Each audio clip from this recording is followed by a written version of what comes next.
প্রবেশ করলে শনিতে শুক্র মিলে পুতুল আকার ধরেছ।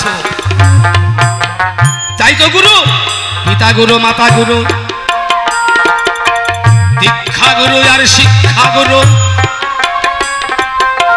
তাহলে কিরকম করে পাওয়া যাবে? গুরু ব্রহ্মা, গুরু বিষ্ণু, গুরুদেব মহেশ্বর, গুরুদেব পরম ব্রহ্ম, তস্মৈ শ্রী গুরবে নমঃ। হে অর্জুন, আমি পুরুষ, আমি প্রকৃতি, আমি নারী, আমি পুরুষ, আমি ব্রহ্মা, আমি বিষ্ণু। বিন্দু রক্ষা করলেই যদি গোবিন্দকে পাওয়া যায়, বা ছেলে বাহ, তাহলে হিজড়া সে তো গোবিন্দ পেত। এই জায়গাটায় একটু বেশি বলে ফেলেছে। স্ত্রীলিঙ্গ, ক্লীবলিঙ্গ আর পুল্লিঙ্গ উভয় লিঙ্গ।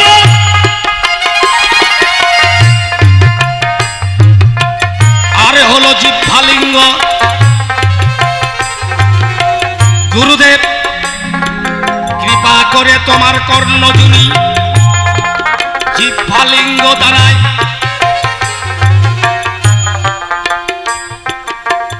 জুনিয়র লিঙ্গে শৃঙ্গার করে কৃষ্ণ বীজ দিলাম, সেখানে তোমার জন্ম হলো। জয় জয় নিতাই গৌর সীতানাথ প্রেমানন্দ একবার হরি বল।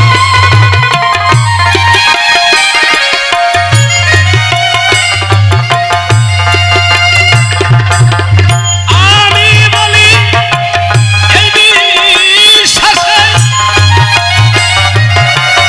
ভাগবতে গোবিন্দ আছে।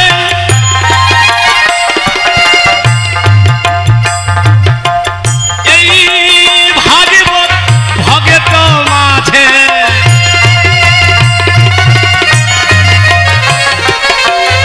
এই ভাগবত ভক্ত মাঝে সদাই রাধা কৃষ্ণ বলে, সদাই রাধা কৃষ্ণ বলে। মায়ের একটু হলো ধরে দাও দেখি। হ্যাঁ হ্যাঁ, হরি বল, হরি বল, হরি বল। আর কিছুই যাবে না, এই নাম সম্বল, হরি বল, হরি বল। কিছু যাবে না। হ্যাঁ,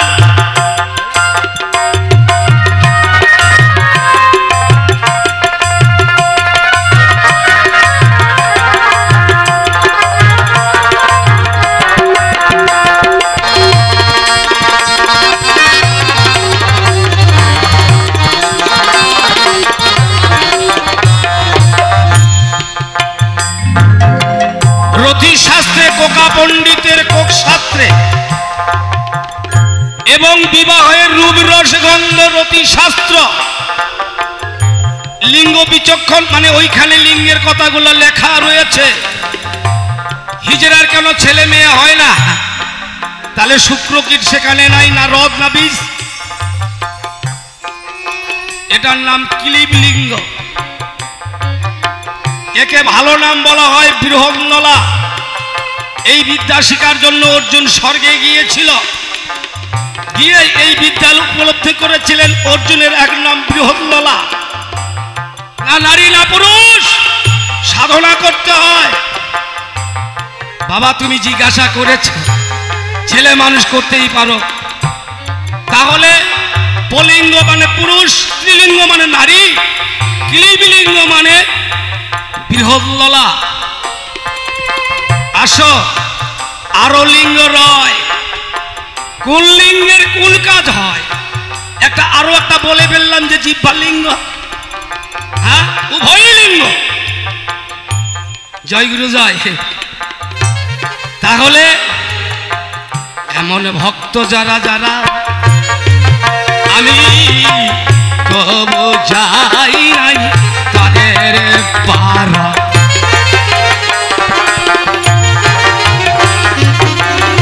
এমন ভক্ত যারা যারা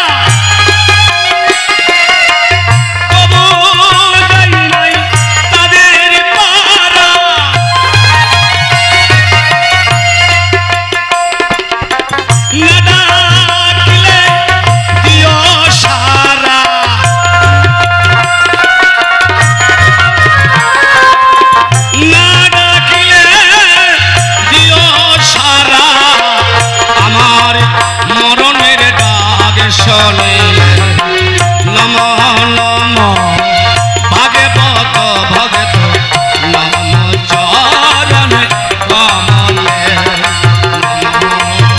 চরণে কমলে।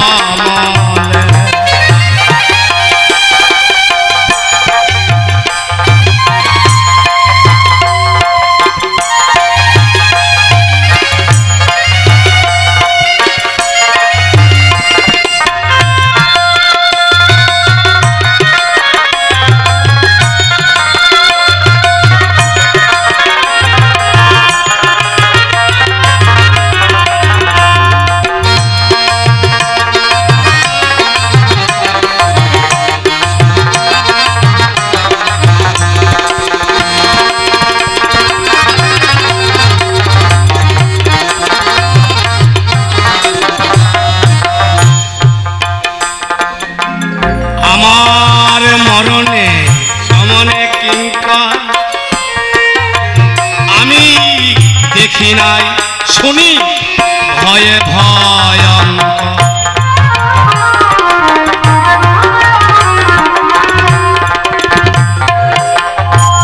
জন্মের পরেই মৃত্যু, মরিবে এই কথাটাই সত্য, আর যা কিছু করছে সব মিথ্যা। মরিবে এই কথাটাই সত্য, হ্যাঁ এটা বেঁচে আছো মিথ্যা।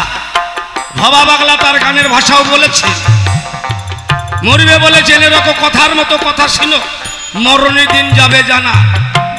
যারা পুরুষ, যারা সাধক, যারা ভক্ত, যার সঙ্গে একবার আদান প্রদান হয়ে গেছে, সে বলে দিবে আমি অমুক দিন চলে যাব, থাকবো না।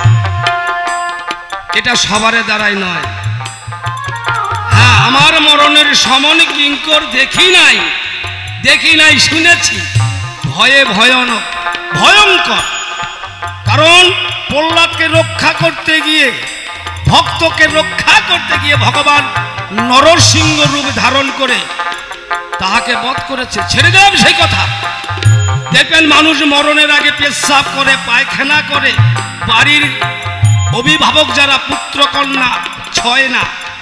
আমার বাড়ির পাশে একজন লোক পিঠের মধ্যে পোকা পড়ে সামনের দিকে দেখে, পিছন দিকে নাড়ে না, যেহেতু পায়খানা করে। তো এই যে ঠাকুর জন্য এই কাজ না করে, হ্যাঁ, যার বাবা হঠাৎ পড়লো আর বলল হাইরে কান্দন, আহা, আমার বাবার মরার লোক ছিল না, আমার বাবা গল্প করতে করতে চলে গেল, উনি ভাগ্যবান।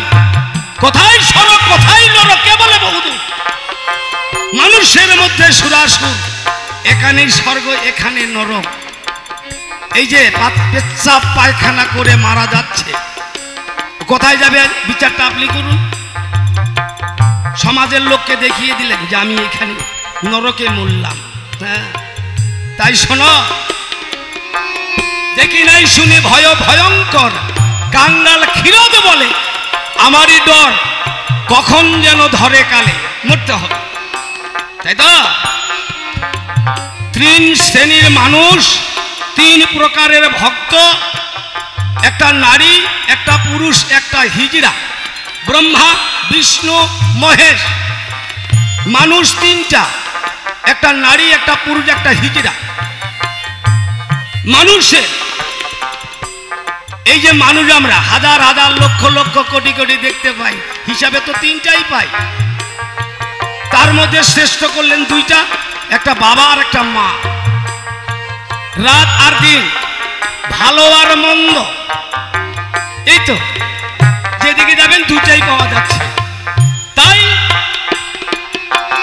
নারদকে ডাকিয়া আমার প্রাণে গোবিন্দ, নারদ আমার খুবই ঠেকা দে, খুব অভাব, গান বাজনা তো চলছে না, হ্যাঁ বয়স হয়ে গেছে, তুই এক কাজ কর, এই তিনটা মালা একটু মর্তে ধামে গিয়ে বিক্রি করে যে পয়সাটা হবে আমাকে এনে দে বাবা। নারদ বললেন প্রভু এই তিনটা মালা কি নাম?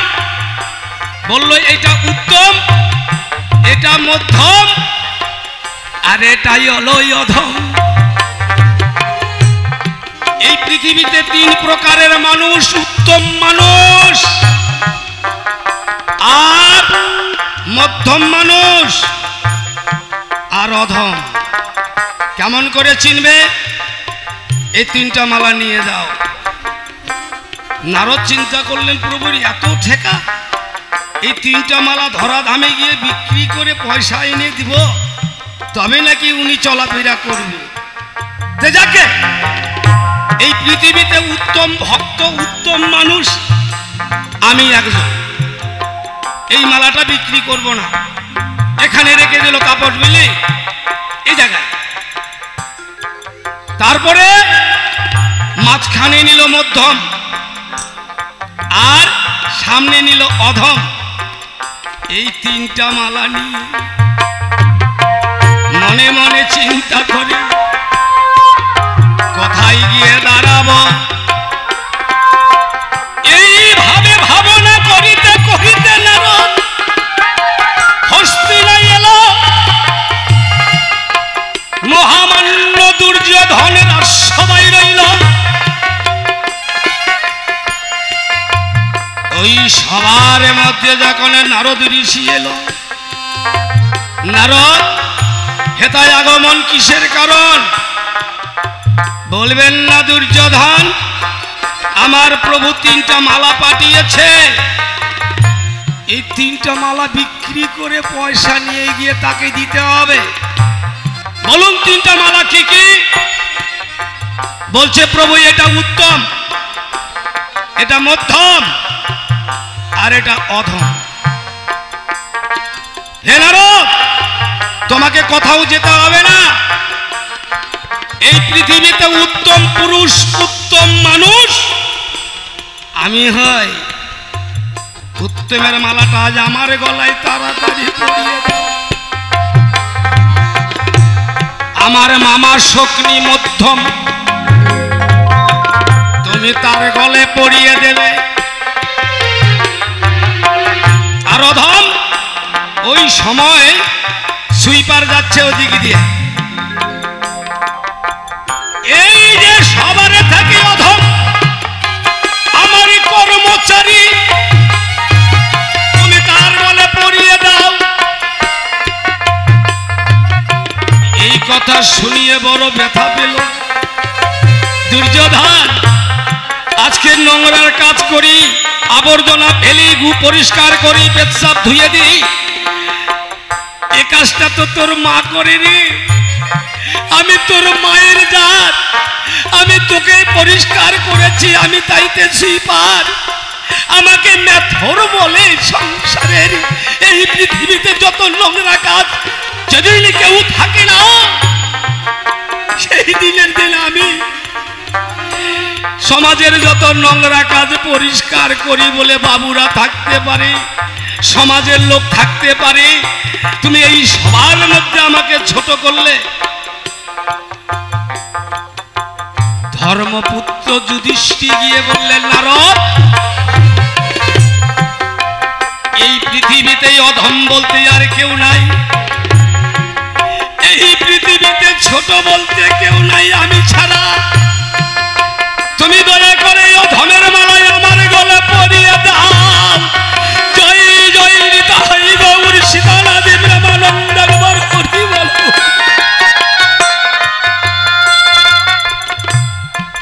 দীনবন্ধু হরি মধুসূদন গিয়ে বললেন, ভ্রাতা, আমি থাকতে অধমের মালা তুমি যোগ্য নও। এই পৃথিবী অধম বলতে আমি যশোদার নন্দন। আমার পিতা মাতাকে ত্যাগ করে আমি বৃন্দাবনে এসে যশোদার বাক্য পালন করছি বলে অনেকে আমাকে ধিক্কার দেয়। পিতা গুরু, মাতা গুরু, গুরু বর্তমান, এই সুযোগ আজকে পেয়ে গেছি, আমি ছেড়ে দেব না। নারদ, তুমি অধমের মালাটা আমার গলায় পরিয়ে দাও। প্রালি গোবিন্দ বলছে, আমি ছোট, এই পৃথিবীতে আমার নিচে আর কেউ নেই গো।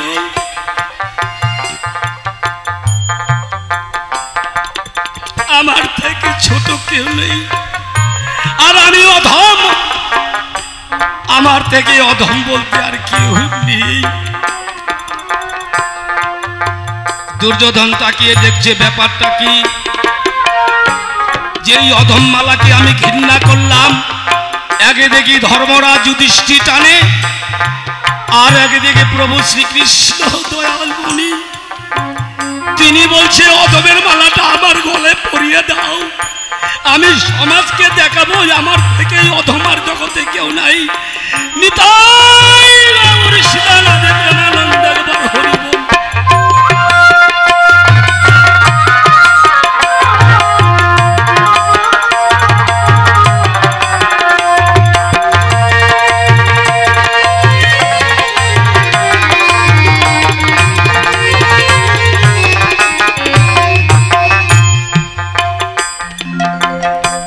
এবারে আসি উত্তরের জায়গায়।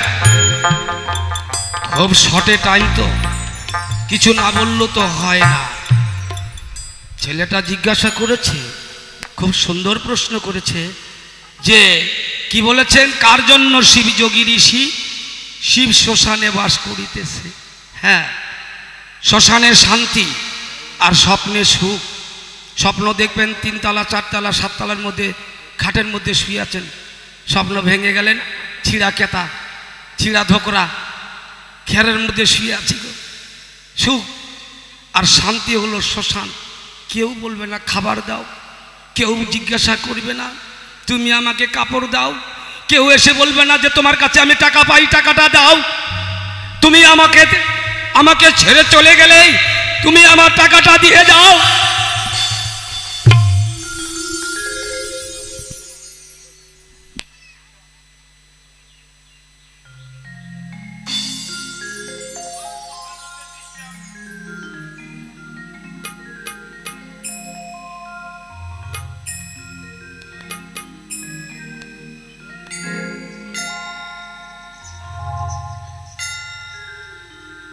ওরে নিজকে নিজে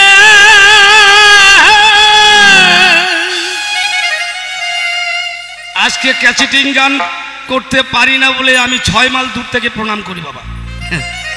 আমার গুরুর নিষেধ আছে, আমি ওই জন্য অন্য কোনো গান নাই, গুরু গোসাই যা দিয়েছে সেটাই করব, চললে চলুক, না চললে বন্ধ থাক। যেদিন দরকার পড়বে মাল ওখান থেকে খুলে নিয়ে আবার পাইকারি হারে বিক্রি হবে। জয় গুরু জয় গুরু। ওই বন্ধু 3 দিন তোর বাড়িতে গেলাম, দেখা পেলাম না, গানও 3 দিনের জন্যই, পরে আর চলে না। কিন্তু মহাজনীর গান পৃথিবী যতদিন থাকবে মহাজনী গান থাকবে। জয় গুরু। কি বলছে শোনো। ওই শ্রী চতুর্বর্গ ফল পাওয়ার লাগে ধর্ম অর্থ কাম মোক্ষ। কলিতে গৌরাঙ্গ মহাপ্রভু বললেন এই তারক ব্রহ্ম নাম নিলে জীব উদ্ধার হয়ে যাবে। শিব যোগীর শ্রেষ্ঠ যোগী, বৈষ্ণবর চূড়ামণি, কেমন দেবের দেব, তার নাম মহাদেব। তিনি দেখলেন এত জীবের মুক্তি নেই, তাহলে জীব কিভাবে মুক্তি পাবে? তিনি কি করলেন যে না, সোনার কাশী কৈলাস ত্যাগ করে উনি শ্মশানে গেলেন, গিয়ে পঞ্চমুখে হরিনাম জপ করে পরম পিতাকে আদেশ করলেন, হে যোগীর শ্রেষ্ঠ যোগী, তুমি এখানে কেন? বলে হ্যাঁ, কলির জীবকে সস্তাভাবে, কলির জীবকে সহজভাবে সরল ভাষায় উদ্ধার করিতে হবে, তুমি কথা দাও, কথা দাও। এই কথা যখন বলতে লাগলেন, ঠিক আছে, ধর্ম অর্থ কাম মোক্ষ চতুর্বর্গ ফল পাবার লাগি শিব বাস করে শ্মশানে। শ্রী চতুর্বর্গ ফল পাবারে লাগি চতুর্বর্গ শিবি নাম ধরেছে হিসিকে। গুরুক চিনা আগে, গুরুক চিনা দূরের কথা নিজে চিনে নে, আগে গুরুক চিনা দূরের কথা নিজে চিনে নে।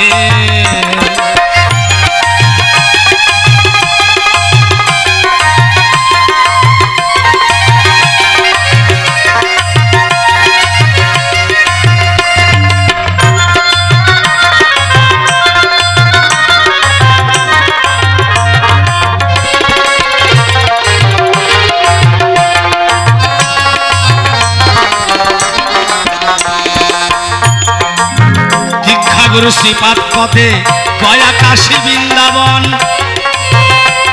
আর শিক্ষা গুরুর নাম শুনিলে ভয়ে পালায় কাল সমন।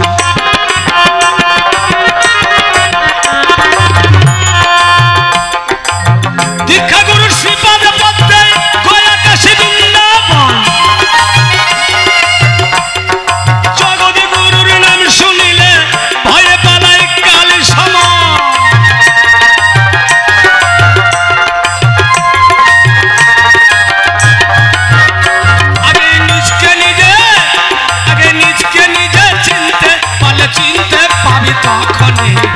আমি কে কে আমার আমিটাকে চিনবার চেষ্টা করো, তাহলে সব পরিষ্কার হয়ে যাবে জলের মতো। আমি কে? আবার বলছে আমি কহিলাম হে ব্রহ্মা তুমি সৃষ্টি করিবে। আমি কহিলাম হে বিষ্ণু তুমি পালন করবে। আমি কহিলাম হে শিব তুমি সংহার করবে। তাই এই আমিটা কি? রামচরিত্র মানবে লিখেছে কি লিখেছে? যেদিন তুমি আর আমি আর তুমি এক হয়ে যাবে সেদিন তার অভেদ থাকবে না। তুমি হলে জীবাত্মা, আমি তোমার পরমাত্মা। তাই পরমাত্মার সঙ্গে যখন জীবাত্মা সে মিলন হয়ে যাবে তখন হয় গুরুর শিষ্যর সম্মিলন। জয় জয় নিতাই গৌর সীতানাথ প্রেমানন্দে গাবার হরি হরি বল। হ্যাঁ, আর বলেছে না এটা একটা ব্যবসা। হ্যাঁ বাবা, এটা নতুন ব্যবসা নয়। ধনী এমন ব্যবসা ছেড়ো না। আমার দিকে তাকারে বাবা, কৃষ্ণ প্রেম সুখের ধান বানা। কিছু দিচ্ছে তো, কিছু নিচ্ছে তো নাকি? না সত্যম খালি নাই। এই ছেলে বুকে হাত দিয়ে বলতো, কিছু তো দেয়। কি দেয়? নাহলে হরির নাম তো দেয়। এটাই তো দেওয়ার কথা না। কি চাচ্ছিস তুই গুরুর কাছে? টাকা পয়সা? তোর কাছ থেকে টাকা পয়সা নেবে আর তোকে হরির নাম শোনাবে, তোকে উদ্ধার করার জন্য। এটাই তো কথা। এটা নতুন ব্যবসা নয়। ধনী এমন ব্যবসা কেউ ছেড়ো না। কৃষ্ণ প্রেম সুখের ধান ভানা করো। কৃষ্ণের নামের বানা কুটি অভাব তোমার রবে না। সুখের ধান ভানা। ওই ঢেকিটারে দুইজন ভাজনি, একজন সদগোপের মেয়ে, একজন মালানি। ও তারা বানাকুটি ভালো জানে। পরে রূপা সোনার গহনা, ওই বাজারে রূপা বানিয়ার দোকানের সোনা সেটা নয়। দীক্ষা ও শিক্ষা দুটা নিয়ে তারা ভোজনের মধ্যে যুক্ত রয়েছে। তাদেরকে এই কথাটা বলছে। ছেড়ে দিন, এই জায়গাটায় গানটা শেষ করিনি। হাতারা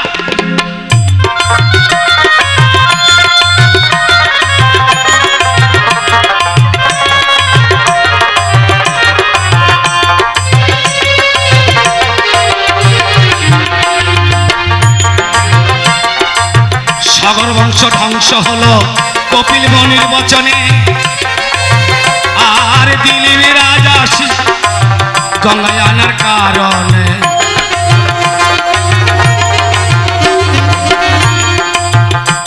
তাপস বলেছে হাজার হাজার কর্ম করি লাখে লাখে কর ঘুরাই। আর বীজের উদ্ধার না করলে জীবের উদ্ধার নাই রে ভাই। বীজের উদ্ধার করে যে দীক্ষা শিক্ষার গুরু সে। তা না জেনে ভোজি মোরা বুড়ো ঠাকুর ভেড়াকে। ওটা ভেড়া নয়, ভেড়া নয়। কপিল মুনির আশ্রমে রয় ঘোড়া। সাগর বংশের অত্যাচার ছিল, তাই আশ্রমের যজ্ঞে ঘোড়া ছেড়েছিল।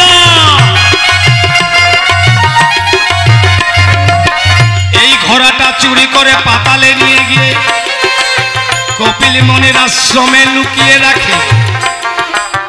আবার শনিদেব এসে সংবাদ দেয়, হ্যাঁ তোমাদের ঘোড়া দেখলাম কপিল মুনির আশ্রমে। এরা সাগর বংশের যে অত্যাচার আগা পিছে দেখলো না, কপিল মুনিকে মারার শুরু করলো। কপিল মুনি চোখ খুলে দেখে, রে তোরাই এসেছিস? বিনা অন্যায় আমাকে তোরা আঘাত করলে, আমি অভিশাপ করলাম, তোমরা ধ্বংস হয়ে যাও। সাগর বংশ ধ্বংস হল কপিল মুনির বচনে। আর দিলীপ রাজা স্বর্গে গেল গঙ্গায় আনার কারণে।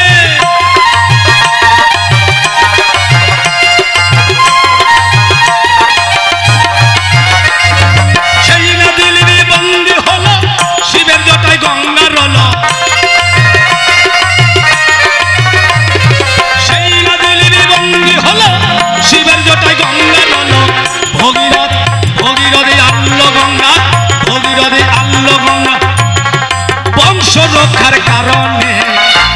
চিনা দূরের কথা নিজে চিনে নে। আগে গুরুক চিনা দূরের কথা নিজে চিনে নে।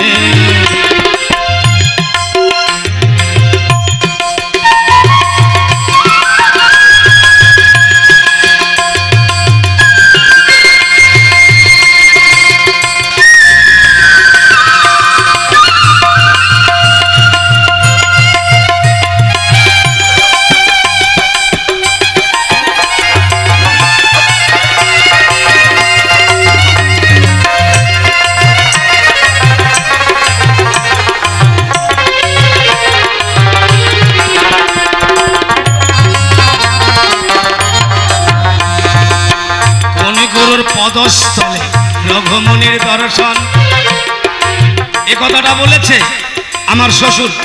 আমি শ্বশুরের নাম বলবো না, তবে মাঝে মাঝে যদি বেরিয়ে যায় তাহলে বেরকম মারব না। শ্বশুরের নাম করব না, বলা গেলে বেড়ে যেতে পারে, সেটা আমি মানা করব না। মানে কথা, দেবের দেবে মহাদেব আর মা পার্বতী দুটি সন্তানের হয়।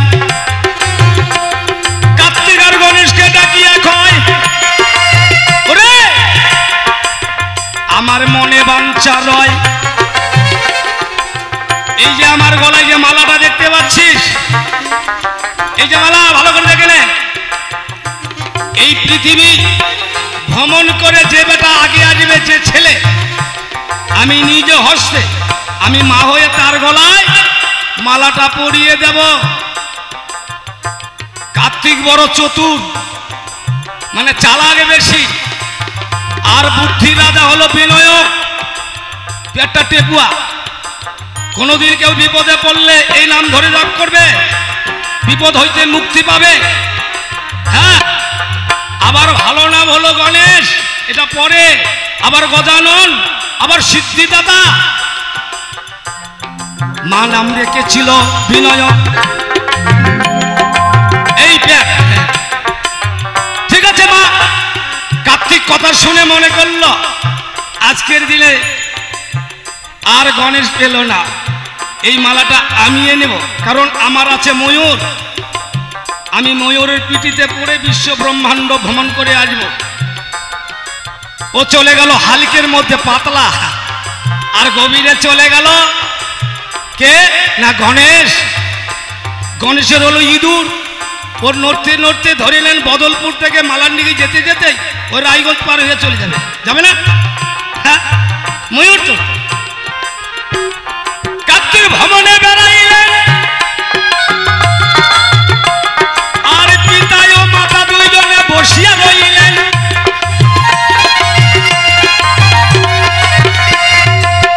গণেশ তখন ওইখানে ঘুরিতে লাগিল। দুইটা প্যাচ দিয়েছে বাবা, আড়াই প্যাচ গিয়ে মায়ের কাছে দাঁড়িয়ে বললেন, মাতা হয়ে গেছে, এবার মালাটা পরিয়ে দাও। কেন রে? আমি বলেছিলাম পৃথিবী ভ্রমণ করতে হবে, তারপরে মালা পাবে। গণেশ তখন বলছে, মাতা তোমরা তো দুইজন গুরু এক জায়গায় রও, পিতা স্বর্গ পিতা ধর্ম পিতা হি পরমং তব পিতরি প্রতিমা পর্ণে প্রিয়ন্তে সর্বদেবতা। তোমার চরণ তলে গয়া কাশী বৃন্দাবনে নয়, আমি মিছামিছি কার্তিক তো নই যে মিছামিছি ভ্রমণ করতে যাব। পঞ্চানন বুঝতে পেরে বললেন, পার্বতী এ তো সিদ্ধিদাতা গণেশ, তোমাতে আর আমাতে। এই চরণ, পাকে চরণ বলবে কোন বিধানে আছে? এটা তো পা রক্ত মাংসের, ঠিকই বলেছ। তাহলে চরণ বলির সঙ্গে যখন অঙ্গীকার করেছিল, আমার ত্রিপদ ভূমি, ত্রিপদ মানে তিনটা পা, তাহলে বলি রেডি হোক। প্রথমে চরণ দিল স্বর্গে, আরেক চরণ বাড়ি করে দিল মর্তে। এই যে মানবীর স্বর্গ মর্ত পাতাল তিনটা ভুবন, এই এটা স্বর্গ, এটা মর্ত। পায়ের তলায় কিন্তু পাতাল। আমি বেশি দূর নামানামি করছি না। দুই চরণ দুই জায়গায় দিল। বলি রাজার রানীর নাম ছিল বৃন্দা। এই যে গঙ্গরামপুরের পাশেই দেখবেন, গঙ্গরামপুরের পাশে শিববাড়ি যেতে পরে পান রাজা, হ্যাঁ বেশি দূরে নাই। তাহলে ওই সময় পাটের রানী বৃন্দায় আসিল। এইবারে গোবিন্দ তখন বামন রূপে ছিল। বলি এবার তুমি হুঁশিয়ার হয়ে যাও, আরেকটা চরণ কোথায় দিব সেই জায়গাটা দেখাও। ভূমি মানে মাটি, এই মানবী দেহটা ক্ষিতি অবদেশ মরুদ বোম। ক্ষিতি মানে মাটি। তার বউ ছিল খুব গুণবতী। তখন বললেন স্বামীকে যে তোমার দর্প চূর্ণ করো, তুমি মস্তকটা পেতে দাও, মস্তকটা পেতে দাও তাড়াতাড়ি। তখন নাভি হইতে চরণ বার করে বলি রাজারে দেয়। জয় জয় নিতাই গৌর সীতানাদি ব্রহ্মানন্দ, একবার হরি হরি বলো।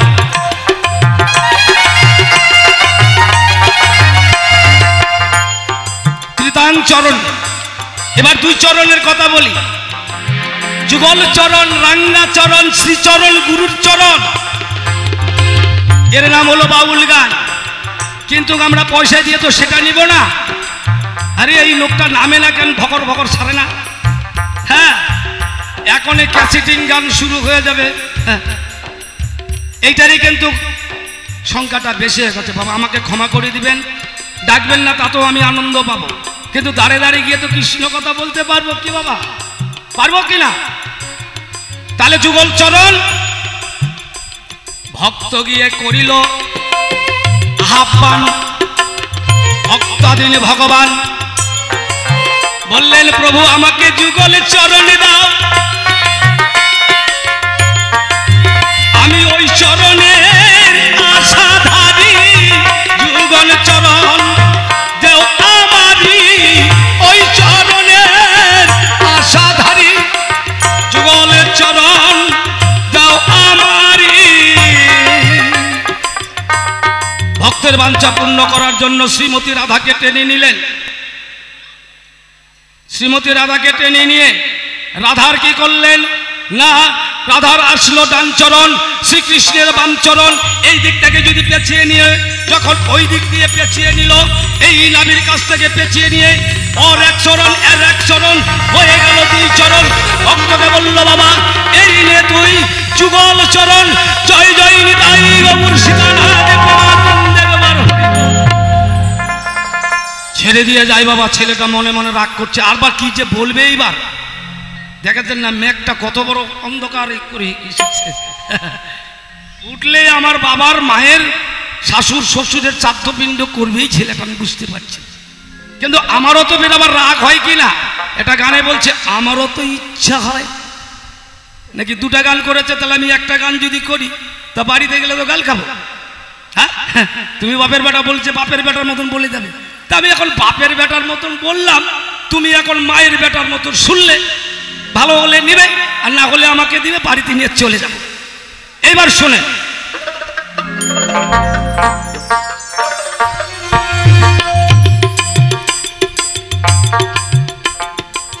সত্যতে তারপরেতে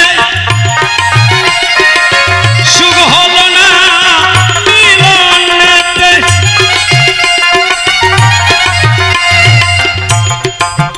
আত্মা শক্তি মহামায়া বাস করে সেই শ্মশানে।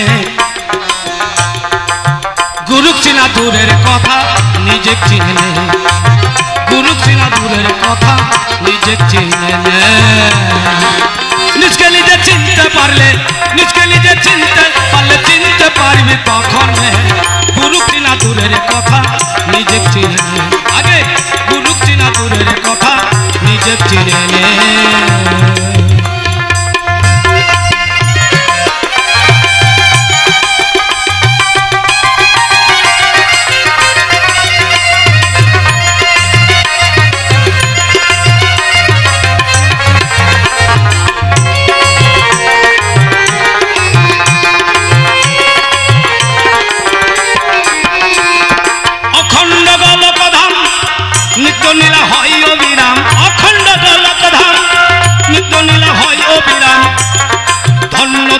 সেই মুচিরাম, বলি ধন্য ধন্য সেই মুচিরাম গোসাই, চাতুবিন্দে তাই বলে গুরুক চিনা দূরের কথায় আগে নিজের চেয়ে। জয় গুরু জয়। যদি আবার সুযোগ পাই তাহলে উঠবো তাই, কেমন? আর যদি সুযোগ না পাই বাবা তাহলে তো জয় নিতাই, ক্ষমা করে দিবেন, এর উপরে আর কিছু জানা নাই।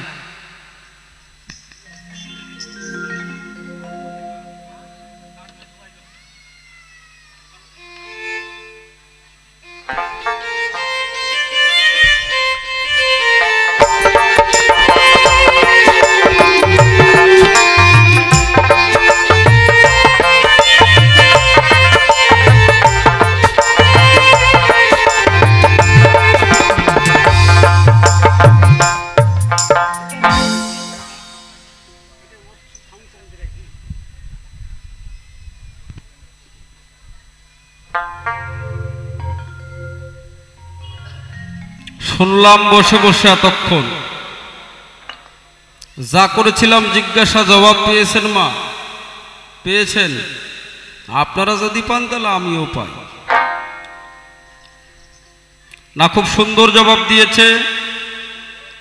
কয় গুরুদেব তো আর এমনি এমনি টাকা নেয় না, তোর কানে হরিনাম দেয়, মানে গুরুদেবের এটা বাপের সম্পত্তি। হরিনামটা গুরুদেবের বাপের সম্পত্তি, রেজিস্ট্রি করা আছে, ওইটা সবাইকে বিলিয়ে দেয়। শাস্ত্রে প্রমাণ আছে, দান করলে দানে দক্ষিণা দিতে হয়। কিমা দিতে হয়? তো দান করলে দানের দক্ষিণা দিতে হয়। রাজা হরিশ্চন্দ্র রাজ্য দান করলেন। কাকে? এত বিশ্বামিত্র ঋষিকে। রাজ্য দান করবার পরে ঋষি বললেন হরিশ্চন্দ্রকে, হরিশ্চন্দ্র রাজ্য দান করেছ, দানে দক্ষিণা দিবা না? বলল দক্ষিণা দেব। মন্ত্রীকে বললাম আর রাজকোষ থেকে এনে দক্ষিণা দাও। কয় তুমি তো রাজ্য দান করে দিয়েছ, ওইটা তোমার আর আছে নাকি? তো সমগ্র রাজ্য তুমি আমাকে অর্পণ করে দিয়েছো, তোমার বলতে আর কিছু নাই, তুমি দক্ষিণা দাও। দক্ষিণা দেওয়ার জন্যে নিজে বিক্রি হলেন, বউকে বিক্রি করলেন, ছেলেকে বিক্রি করলেন দানের দক্ষিণা দেবার জন্যে। ও গোসাই, তোমরা যে শিষ্যের কানে মন্ত্র দান করো তুমি, আর দক্ষিণা চাও শিষ্যের কাছে, দক্ষিণা দাও। দান করেছে মন্ত্র গুরু, দক্ষিণা গুরুই দেবে শিষ্যকে। উল্টে শিষ্যের কাছে কেন দক্ষিণা চাও তোমরা? আমার কথাগুলো বিচার করবেন। দক্ষিণা গুরুর কাছে ভালো করে বুঝে নেবেন কি দক্ষিণা। যখন মন্ত্র গুরু দেয় তখন উল্টে আপনি দক্ষিণা চাইবেন। আপনি আমাকে মন্ত্র দান করেছেন, দক্ষিণা কি দেবেন? আজকে দক্ষিণা দিন আমাকে। উল্টে গুরুই কয় 1001 টাকা this, dhoti this, sari this, গেঞ্জি দিস, খালি দিস আর দিস। গুরুদেব জীবকে উদ্ধার করে বলে গেল, কয় হরিনাম দিয়ে জীবকে উদ্ধার করে। এখানে দাঁড়িয়ে বাউল মঞ্চে আমি দাঁড়িয়ে বলতে পারি, স্ট্যাম্পের উপর লিখে দিতে পারি, ভারতবর্ষের বিশ্ব ব্রহ্মাণ্ডে এমন কোনো গুরু নাই কোনো শিষ্যকে উদ্ধার করতে পারে, সে যদি নিজে নিজে না উদ্ধার হয়।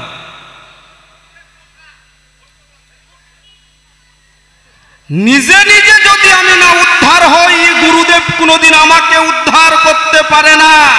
ভব নদীর পারে বটবৃক্ষ কল্পতরু, সেখান থেকে ঘুরে আসে দীক্ষা শিক্ষা গুরু। বলো এইটুকু পার করবে কে? ওখানে দীক্ষা গুরু নাই, শিক্ষা গুরু নাই, পিতামাতা নাই, কোনো গোবিন্দ গুরু গোসাই কেউ নাই। বলো এইটুকু জায়গা আমি পার হব কিসের গুণে? সময় দেওয়া যাবে না বাবা, 1 মিনিট কেন 1 সেকেন্ডও দেওয়া যাবে না।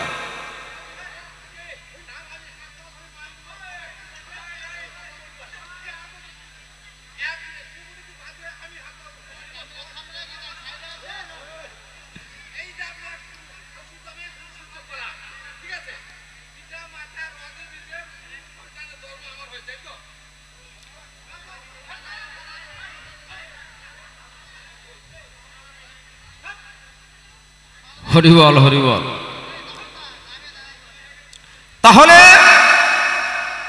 আমার এখন জানার বিষয়, এক বীজে পঞ্চমূর্তি দেখায় যে জন গুরুকে শ্রী গুরু বলে মানি সেই সে কারণ। গুরু বলে যারে ডাকি সেই মানুষটাকে। উনি বললেন গুরু চিনা দূরের কথাকে নিজকে চিনে নে, নিজকে নিজে চিনলে পরে গুরু চিনিবি তখনই। আমি নিজকে নিজে কি চিনব? এইটা আমার মাথা, এইটা আমার কান, এইটা মুখ, এইটা চোখ, এইটা নাক, হাত, পা, এই তো সমগ্র দেহটা। এটা তো আমি জানি, এটা আমি চিনি। এর ভিতরে নিজেকে কি চিনার কৌশল আছে। শুধু গান্ধে বললে তো হবে না, নিজকে নিজে চিনে নে। নিজকে নিজে চিনার পদ্ধতিটা কি? গুরুকে চিনলাম আমি, কিন্তু এক বীজে পঞ্চমূর্তি দেখায় যে জন গুরুকে শ্রী গুরু বলে মানি সেই সে কারণ। শ্রী গুরুটা কাকে বলে? এই শ্রী গুরুটা দেখতে কেমন? শ্রী গুরুর মর্মার্থটা একটু ভালো করে আমাকে বুঝাবে কেমন? এবার শুনুন দ্বিতীয় গানে কি বলছে।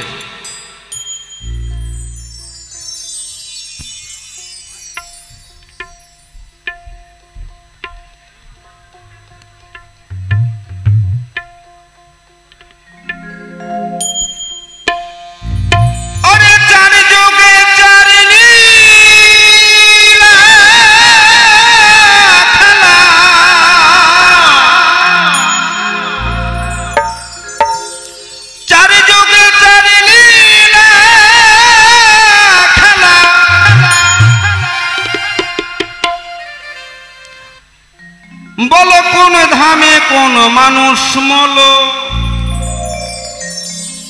অগুরু কোন ধামে কোন মানুষ মল।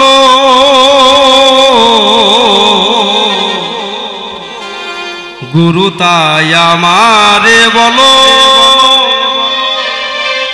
চার যুগে চার লীলা খেলা, কোন ধামে কোন মানুষ মল, গুরু তাই আমারে বলো। আমার দেহের মধ্যে কয়টা ধাম আছে, কোন কোন ধামের কোন কোন নাম, কোন কোন ধামে কোন কোন মানুষ মারা যায়। সত্য ত্রেতা দাপর কলি এই চারটি যুগ, এই চার যুগের মধ্যে কোন কোন মানুষ কোন কোন ধামে মারা যায়। চার যুগে চার লীলা খেলা,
সেই মানুষটা নাকি ত্রেতা যুগে এসে মারা গেল, আর দাপুর যুগে তাকে পুড়িয়েছে, আর কলিতে এসে নাকি তার শ্রাদ্ধ ক্রিয়া করা হলো। যে মানুষটি মারা গেল ওই মানুষটির নাম কি? সেই মানুষটি কে? আচ্ছা,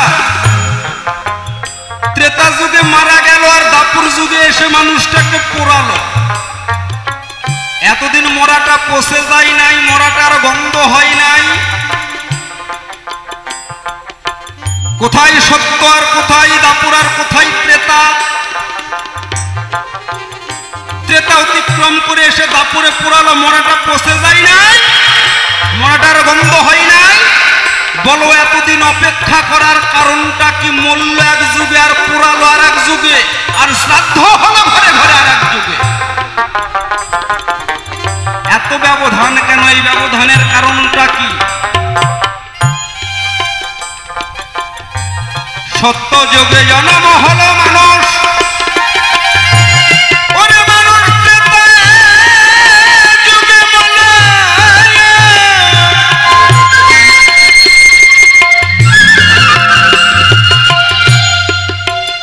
দেখো দাপরে তার পোড়াইল,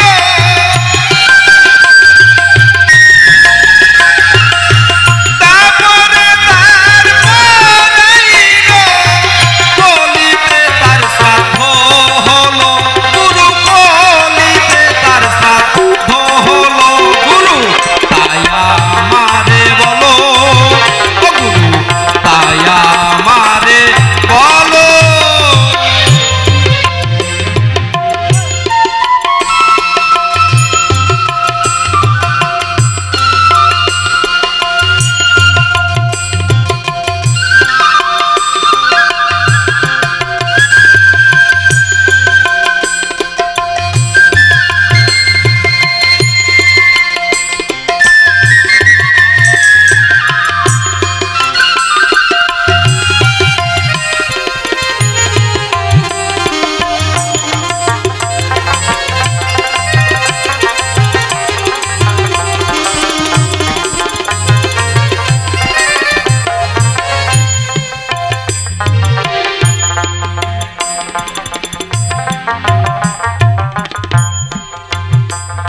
ওরে গুরু বৃষ্টি এলো, বন্যা হলো,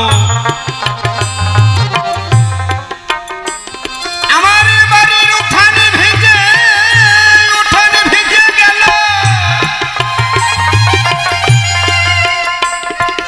বৃষ্টি হয়েছে, চারিদিকে বন্যা হয়ে গেছে, প্রবল বৃষ্টি।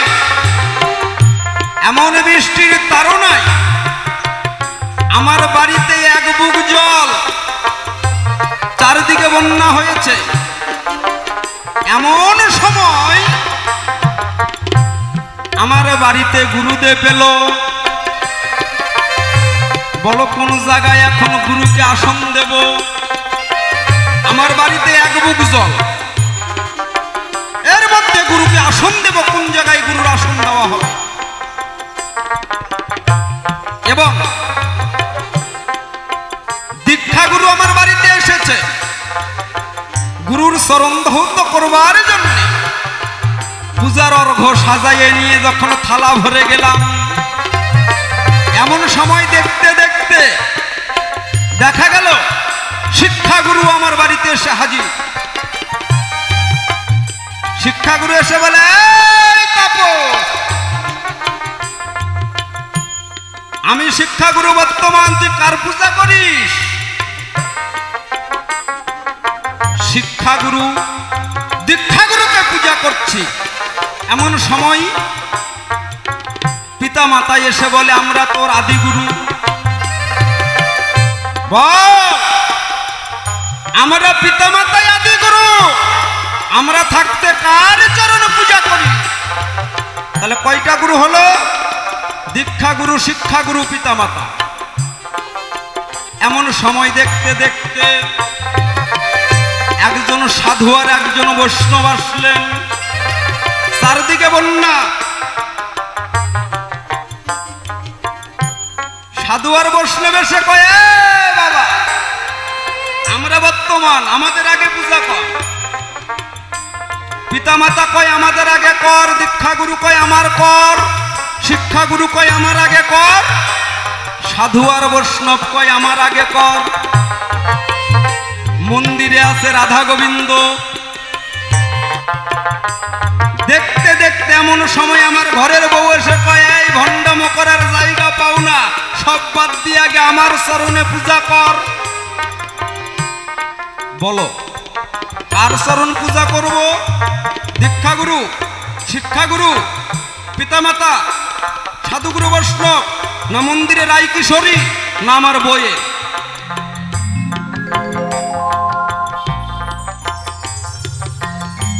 কোন জায়গাটা শুকনা ছিল,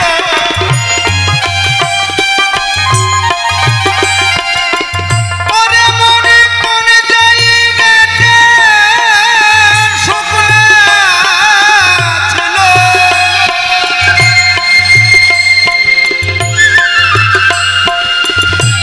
কোন জায়গাটা শুকনা ছিল, সেই জায়গায় গুরুরা শোন করলো। বলো সেই জায়গায় গুরুরা শোন করলো। গুরু তাই আমারে বলো, বলি গুরু গোসাই, গুরু গোসাই, তাই আমারে বলো। একেবারে সাধুগুরু বৈষ্ণব গোসাই ব্রহ্মানন্দ হরি বল, হরি বল।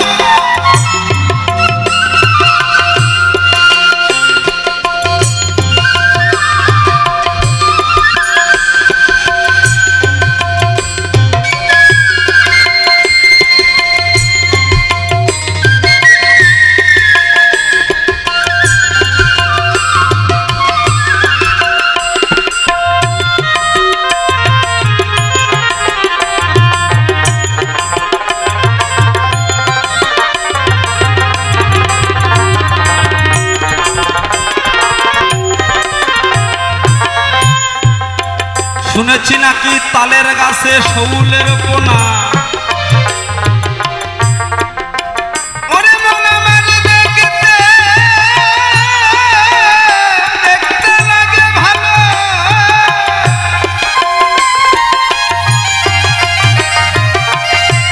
বাপের জন্মে শুনেছেন কোনদিন তালের গাছে শৌলের পোনা?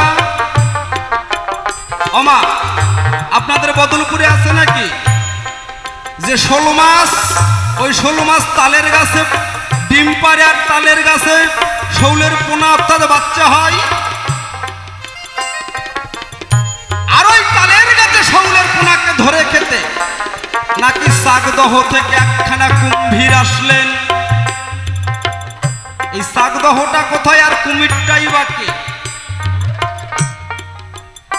এবার সাগদহ থেকে এক কুম্ভীর এসে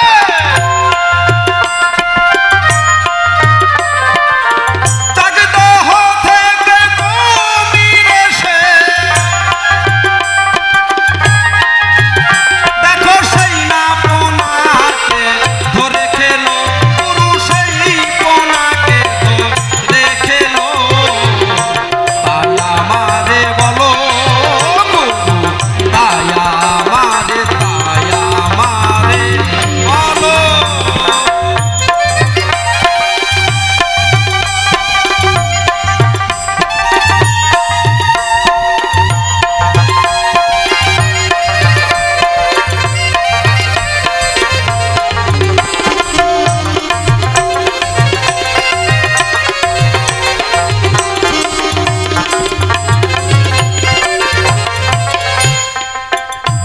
শুনেছি বোটা ছাড়া নাকি ফুলের কলি, সেই কলি দেখতে লাগে ভালো।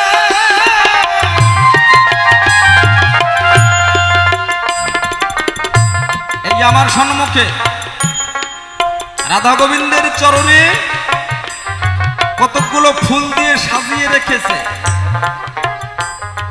দেখতে পাচ্ছি প্রত্যেকটা ফুলের বোঠা রয়েছে,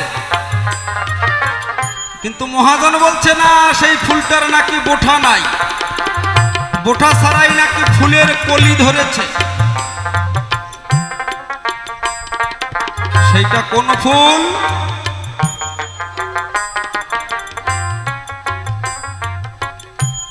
বোঠা ছাড়া শুনি ফুলের কলি। ওরে মনে দেখতে লাগে ভালো।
মানের গোসাইয়ের মিটার গরম হয়ে গেছে, বুঝলেন?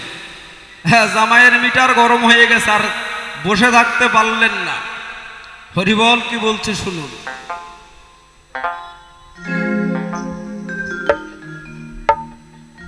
এই তাল গাছটা বদলপুরে না থাকলেও তিওরে কিন্তু আছে।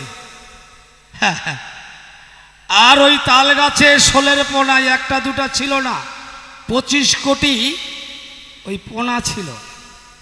একবার মিলনে 25 কোটি শুক্র কীট পতন হয়। তোর মা তো অত বড় শক্তি নাই বলে একটা কীট ধরেছিল, তাপস মালির জন্ম হলো। আর এগুলো কীটের কি দুর্দশা হলো, এরা কে কোথায় গেল? কেউ মাছি হলো, কেউ মশা হলো, কেউ ফড়িং হলো, নানান নানান রূপ ধারণ করে দেহ ধারণ করিয়া রইল। মানে এর কথার সঙ্গে একটা কথা মনে পড়ে গেল। কালিয়াচকে গান করতে গিয়েছিলাম, শেষ রোড। তা যে বাড়িতে থাকতে দিয়েছে, তখন ছেলে বাবাকে বলছে, আবে শালার বেটা শালা, তুই যে আমার মাকে বিয়ে করলি বে, তা আমাকে কেন নিমন্ত্রণ করিস নাই? খো আমি বরযাত্রী যেতাম। ছেলে বাবাকে বলছে, বে শালার বেটা শালা, তুই আমার মাকে যে বিয়ে করলি বে, তা আমাকে কেন নিমন্ত্রণ করিস নাই? এদিকে আবার তরুণী মহন্ত গানে লেগেছে, কি বলেছে? রজগিনী মাতায় আমার ঘূর্ণি ঝরে মরেছে, বিচিত্র বিস্মিতায় আমার যক্ষা কাশে ধরেছে। ভাই ছিল তার নামানন্দ, তার অতি কপাল মন্দ, নিয়ে কলির প্রদাবিন্দ জমপুরিতে সে চাকরি পায়। আরগুলা জেলা তাপসের ভাই বোন জেলা ছিল, এরা সব জমপুরিতেই পড়ে আছে। হ্যাঁ, আর একাই তাপস এসে গান গাইছে। বুঝলা কি না কথাটা? এটাই, আমি গিয়ে আমার বাবাকে বাঁচাই। হ্যাঁ হ্যাঁ, তে ব্যাপারটা এরকম জায়গায় বলেছে, যেভাবে চিৎকার করলো, ওর দলে একজন চলে আসলো, খুব আনন্দভাবে তাকে বিদায় করে দিল। কি বলল? আমি ভারতবর্ষে পৃথিবীতে কোথাও দেখি নাই যে গুরুদেব এসে শিষ্যকে বাঁচায়। আসলেই দেখে নাই, ছেলে মানুষ তো দেখে নাই। না দেখারই কথা, বিশ্ব ব্রহ্মাণ্ড তো আর ছোট জিনিস নয়। তবে এবার যদি আমি একটু বলে দিই তাহলে কিন্তু বুঝতে পারবে। রামকৃষ্ণ পরমহংস তিনি ছিলেন গুরুদেব, আর গিরিশ ঘোষ ছিলেন তারই শিষ্য। এবার তিনি নাট্যশালায় যাত্রা, থিয়েটার অনেক কিছু করে। আপনারা দেখেছেন, আপনারা জানেন, কিন্তু এ দেখেনি। ছেলে মানুষ তো কি দেখবে, ওসব জায়গায় যায় নাই। তাহলে এইবারে গুরুদেবের আশ্রমে আসছে মদের বোতল নিয়ে। বলছে, আরে গিরিশ ঘোষ, আরে গিরিশ, তোর পকেটে কি রে? আরে শালা মদ খাচ্ছি নাকি রে? এই বলছে, না না না, আরে খাবি তো খা, বেশি করে খা, মর শালা মর। ও আবার শালাটা উচ্চারণ বেশি করে। গুরুদেব বলছে, আরে শালা তুই মদ খেয়ে খেয়ে মরবি রে, মরবি রে। বলে, না ঠাকুর, আমি তো মদ খাই নাই, তোর পকেটে দেখতে পাই, তোর পকেটে মদের বোতল।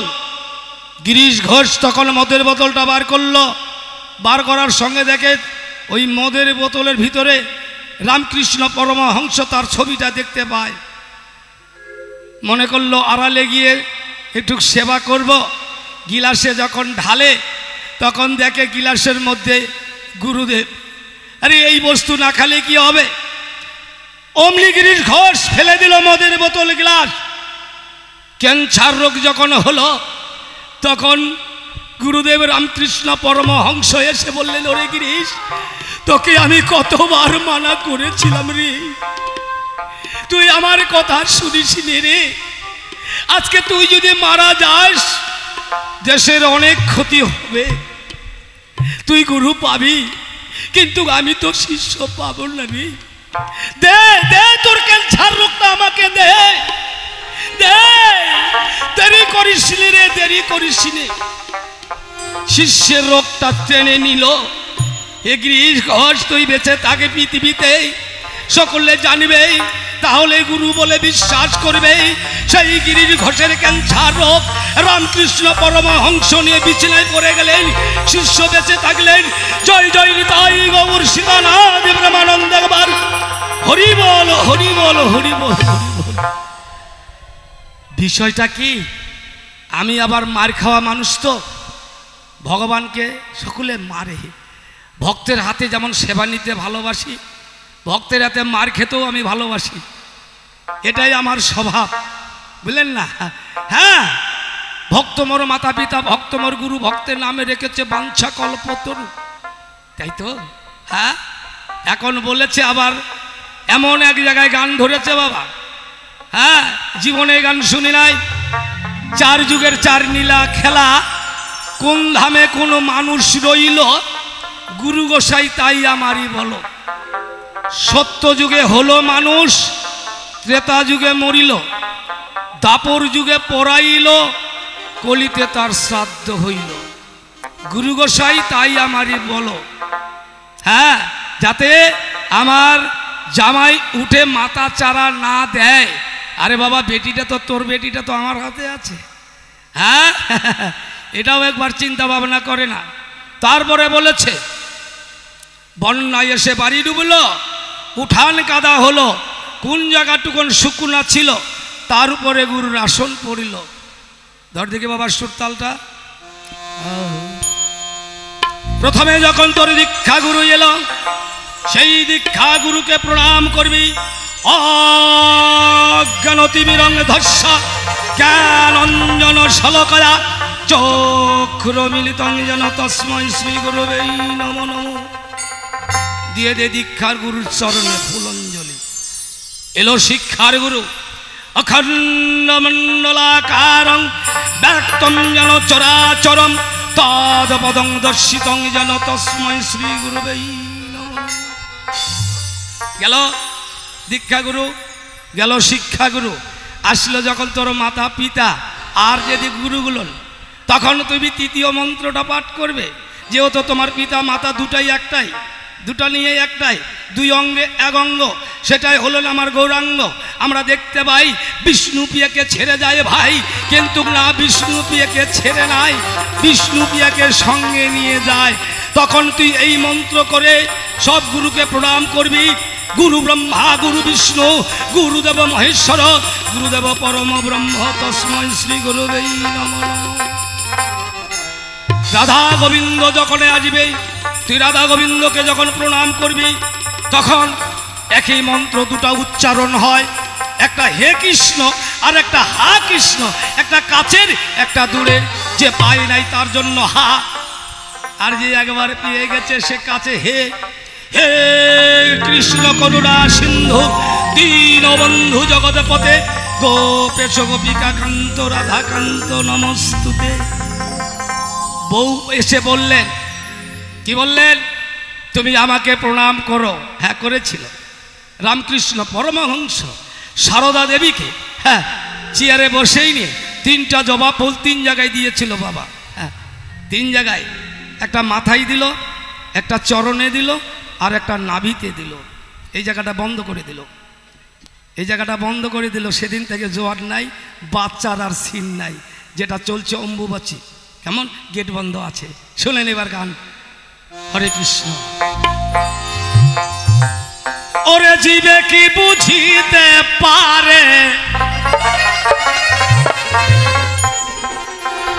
এখন তাপসের সঙ্গে আমি এই করি পারছি না, কারণ যেটা দেখার জিনিস নয় সেটাও দেখতে চাইছি। আমি বললাম যে তোর বাবার সন্ধান তোর মা জানে, তোর মা যেহেতু বলেছে এটা তোর বাবা, কি করে আমার বাবা হলো, কেমন করে আমার বাবা হলো, এই জায়গাটা কি যুক্তি দিয়ে বুঝাবেন বলো? তাহলে তো তুইও তো বাবা হয়েছিস, তুই কেমন করে বাবা হলি, কি করে বাবা হলি? জগতের যেটা ধারা। আচ্ছা, আরো প্রশ্ন করতে ছাড়ে নাই। আমি বলেছিলাম কিছু দিলে কিছু পাওয়া যায়, গুরুর কাছে গেলে তো কিছু না কিছু তো দেয়, না দিলেও তো হরির নামটা দেয়। ও আবার টেনে নিয়ে গেল অন্য লাইনে। কি বললেন? বিশ্বামিত্র, সেখানে রাজ্য দান বিশ্বামিত্রকে হরিশ্চন্দ্র করেছিল। আরে ওটা দানের দক্ষিণা, ওটা গুরু দক্ষিণা নয়। তাহলে গুরু দক্ষিণার কথা তুমি যখন জিজ্ঞাসা করেছ, তার প্রমাণ রয়েছে শ্রীকৃষ্ণ ভগবান। কৃষ্ণ নামে রাখে গর্গ ধ্যানেতে জানিয়া, গর্গমণি তখন একদিন নন্দ রাজাকে ডাকিয়া কয়, হে নন্দ মহারাজ, তোমার ছেলে গোয়ালা ঘরে জন্ম, গরু চড়াবে, এটাই কথা নয়। তুমি রাজা, রাজবিদ্যা শিখতে হবে, লেখাপড়া করে যে চিরসুখী হয় সে। তাহলে বিদ্যা শেখার জন্য একটা গুরুর দরকার। কোথায় আছে গুরুদেব? বলে চলে যাও কাশিতে, যেখানে হরিশ্চন্দ্র বিক্রি হয়েছিল, ওটা কাশী। কাশীর পাশে একটা নগর আছে যেটার নাম হলো অবন্তীনগর। এই অবন্তীনগরে শান্তিপুনি মুনি বাস করেন। সেখানে শুধু ব্রাহ্মণের ছেলেই পড়াশোনা করে, গোয়ালা নয়। এবার যেহেতু গর্গমণি পাঠিয়ে দিলেন, কানাই আর বলাই গেলেন। 4 বেদ 14 শাস্ত্র 18টি পুরাণ 64 দিনে করলেন সমাধান। দেওয়ার পরে গুরুদেব দেখছে আমি আর কি পড়াবো, তিনি তন্ত্র, তিনি মন্ত্র, তিনি বেদ বিধান্ত। কিন্তু একদিকে তার জীব শিক্ষা, অপরদিকে লীলা প্রকাশ। তিনি এসেছেন আমার কাছে, যিনি জগৎগুরু, আর লোক গুরুর কাছে এসেছে। আমি লোক আচারের লোকের গুরু, মানে মানুষের গুরু, তবে ভগবানের গুরু তো নয়। আর তিনি এসেছে আমাকে, আমার কাছে গুরুদায় দেওয়ার জন্য। আমি কি তা হইতে পারি? হ্যাঁ, তাহলে ঠিক আছে, তুমি যখন লীলা প্রকাশ করার জন্য এসেছো, একদিকে জীব শিক্ষা, যে না কৃষ্ণ বিদ্যা শিখিয়েছিল শান্তিপুনি মুনির আশ্রমে গিয়া। 4 বেদ 14 শাস্ত্র 18 পুরাণ সমাপ্ত করার পরে গুরুদেব ছুটি দিয়ে দিল, যা বাবা, ওই যে তোর মা যশোমতী, তোর আশায় আছে ননির ভাণ্ড নিয়ে, কবে গোপাল আসে, কোথায় নীলমণি, যা যা। কৃষ্ণ বললেন, হে গুরুদেব, তুমি যে আমাকে বিদ্যা শেখালে, তাহলে বিদ্যার দক্ষিণা নিবে না? এই দক্ষিণার জন্য কাশীতেই রাজা হরিশ্চন্দ্র বিক্রয় হয়েছিল। গুরু দক্ষিণা, গুরুর কাছে মন্ত্র নিতে গেলে এই দেহটাকে বিক্রি করলে দক্ষিণা 16 আনা টাকা দিতে হয়। এটা দেখিয়েছে কৃষ্ণ। খুলে দেখো পুরাণ কি বলছে। তাই কৃষ্ণ বললেন, হে গুরুদেব, তুমি আমাকে আমার কাছে দক্ষিণা চেয়ে নাও। গুরুদেব বললেন, না না, আমি দক্ষিণা নিব না, তাহলে আমার বিদ্যা যে জারদ হয়ে যাবে। গুরুদেব বলে, না, আমি দক্ষিণা নিব না। বারবার 3 বার যখন বলে, তখন শান্তিপুনি মুনি বললেন, সত্যি কি তুমি দক্ষিণা দিবে? বলে, হ্যাঁ। তুমি যেদিন আসো কৃষ্ণ, তার একদিন ঠিক আগের দিনে আমার ছেলে শান্তিপুনি মুনি চান করতে গেল গঙ্গায়, ফিরে আর নাহি এলো। যদি দক্ষিণা দিতে হয়, আমার ছেলেকে এনে আমার হাতে দাও, এটাই দক্ষিণা স্বরূপ আমি নিয়ে নেব। কে বলছে বাবা? হ্যাঁ, এটা শিখিয়েছে কৃষ্ণ। গুরু দক্ষিণা ছেলেকে এনে দিয়েছিল। অনেক কথা বলতে হয়, হাতে আর সময় নাই। বাপ বেটাই মিলে, শ্বশুর জামাই মিলে যে ঝগড়াটা করলাম, একটু ছোট্ট করে মিলন করে চলে যাব আজকের মতো। আমি নিজেকে নিজে ধন্য মনে করছি। বাড়ি তো আমার এখানে, আর এখানে আর ছেলে হয়ে আমি যে এত বড় একটা অনুষ্ঠানে দাঁড়িয়ে দুটি কৃষ্ণ কথা ভালোই বলি আর মন্দই বলি, তাও তো বলতেছি আপনাদের কৃপায়। এইটা যে আমাকে সাহায্য করেছে, কেমন, তার জন্যই আমি নিজেকে নিজে গৌরব, নিজেকে নিজে ধন্য মনে করছি।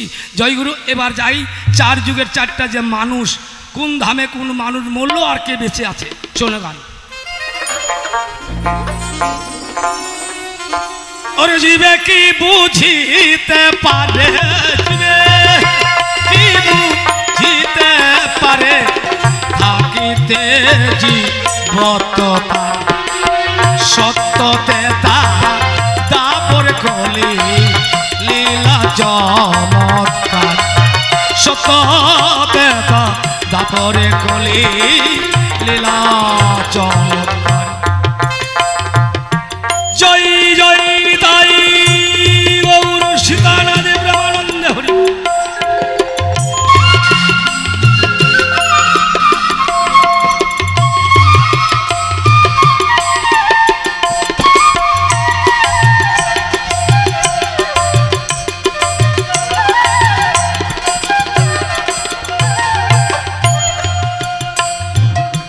সত্য যুগে হইল মানুষ, তাতে মরিল।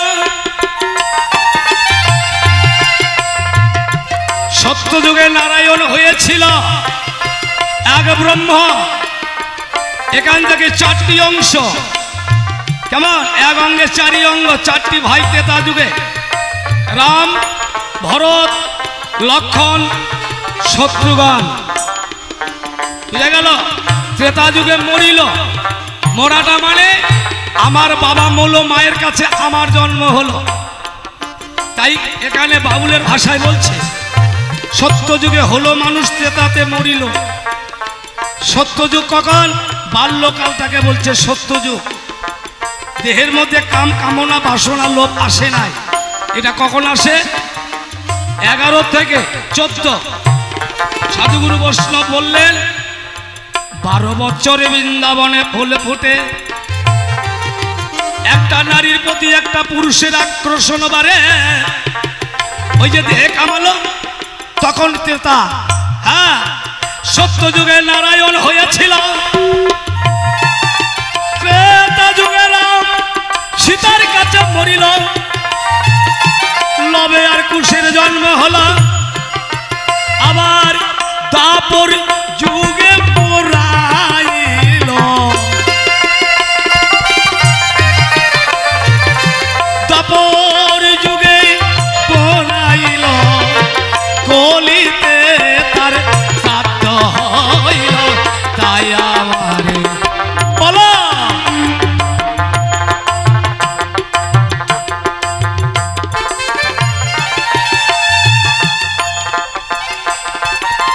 সত্যের পরে হবে দাপর মানে 1, দাপর মানে 2, ত্রেতা মানে 3। অহল্যাকে উদ্ধার করার জন্য অহল্যার পুত্র সদানন্দ কঠোর তপস্যা করার পরে একটা যুগকে আগা পিছা করে দিল। কারণ পিতা যে কথা দিয়েছিল ত্রেতা যুগে রামচরণ স্পর্শে অহল্যা তুমি মানবী হবে, এই কথা সদানন্দ বিষ্ণুর কাছে কয়। এ সদানন্দ, তোমার দুঃখ বুঝতে পাই, তোমার কারণে ত্রেতাকে সামনে নিলাম ভাই, দাপরকে পিছনে দি। যত ভক্তের মনোবাঞ্ছা পুরাইল মানে পূরণ করলো। আগুনে পোড়া নয় বাবা, শ্বশুর বাবা, আগুনে পোড়া নয়। তাই দাপর যুগে পোড়াইল,